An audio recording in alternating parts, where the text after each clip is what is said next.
Hey everyone, it's Nikki, and today we're going to be going over the different types of digital cameras that can be used for primarily videography, but also photography. These are not every single kind of digital camera that's on the market. These are just the ones that I think are the most relevant to making online video. Also, I'm not a professional photographer, videographer, or cinematographer. The technical aspects of many of these cameras escape me, especially when it comes to video. And the opinions expressed in this video are purely based on my research and limited experience as a hobbyist photographer and videographer. With that out of the way, let's get started. First up, we got point and shoots. Point and shoots, or compact cameras, before the invention of iPhone cameras and other smartphone cameras, used to be the go-to consumer camera, and as such have a reputation for being a bit on the low end of the quality scale. Nowadays, however, many companies have produced high-quality point and shoots, such as the Sony RX100 or the Canon G7X. Point and shoots are a great option if you want something lightweight or compact, hence the name compact camera. The only downside, in my opinion, to compact cameras or point and shoots is that they don't have interchangeable lenses. For instance, my RX100 Mark IV, it has a 24 to 70 zoom lens, which for a lot of like portraits and that kind of stuff is great, but if you are really far away from something and want that extreme telephoto, it's kind of useless. Although I think newer models of the RX100 go up to 200 millimeters, so things are starting to change on that front as well. Another potential downside, if you're really on the full frame train, is that basically all point and shoots have some sort of cropped sensor. Although Sony and Leica do offer full frame point and shoots for over $3,000 or $4,000. Who the hell needs a full frame point and shoot? Alright, next up we got action cameras. Action cameras, as their name would suggest, are designed to be worn during sports or other activities such as biking or swimming. These cameras are usually designed to be pretty durable, waterproof, and compact. They also tend to have very wide lenses, or even 360-degree lenses. These days, GoPro is basically synonymous with action cameras, but other brands such as Drift and Rilo also have alternatives, the latter offering a 360-degree camera. Action cameras can also be used for more mundane things like travel or even vlogging. Check out Caleb Wojcik's GoPro vlogging setup in the description below. Next, we got camcorders, which is what this video is being filmed on. Technically speaking, a camcorder is any video camera that also records what it's filming. Many professional cinematography cameras could be classified as camcorders, and we'll get to them later. However, most of the time when people use the term camcorder, the image that forms is of a cylindrical camera with a fixed lens, a strap on the side, and a flip-out LCD screen. Prosumer camcorders are kind of falling out of fashion with the rise of point and shoots, mirrorless cameras,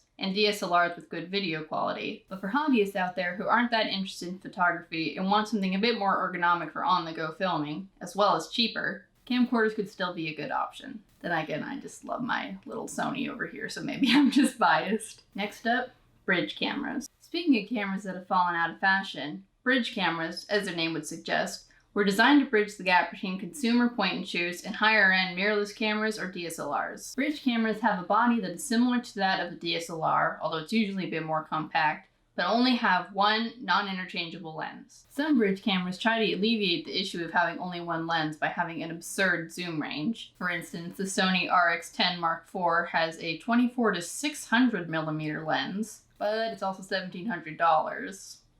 But I personally think bridge cameras are kind of the worst of both worlds rather than the best. They only have one lens, which is typically not very fast, usually around an f-stop of 4 at the minimum, and they're larger and heavier than point and shoots.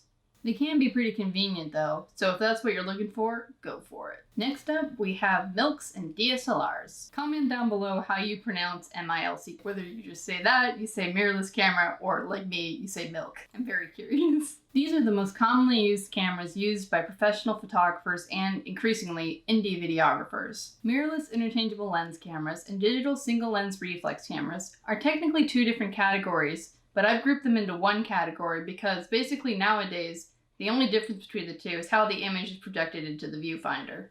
DSLRs, as their name suggests, are digital versions of SLR cameras that use a mirror to project an analog image into the viewfinder. DSLRs are able to change lenses, and while they are the beefiest photography cameras on the market, They come in a wide variety of price ranges, depending mostly on the size of the sensor. Milks take out the middleman in DSLRs, and instead of projecting an analog image into the viewfinder with the mirror, simply project a digital image. Milks, like bridge cameras and point-and-shoots, had a bit of a stigma when they first came out. They were considered amateur, especially since none of them had full-frame sensors. Now, though, they compete toe-to-toe with DSLRs, although they'll probably always be considered inferior by photography snobs. Both Milks and DSLRs have become increasingly good for video. The only downside to them is that they usually have a maximum recording time, depending on the camera, about 30 minutes, which is absurd. And they're kind of big to lug around and vlog with, if that's your thing. And last but not least, we get to professional video cameras. We just talked about top-of-the-line photography cameras that also happen to be good for video, so now it's time we talk about top-of-the-line cinematography cameras. Note the usage of the word cinematography as opposed to videography.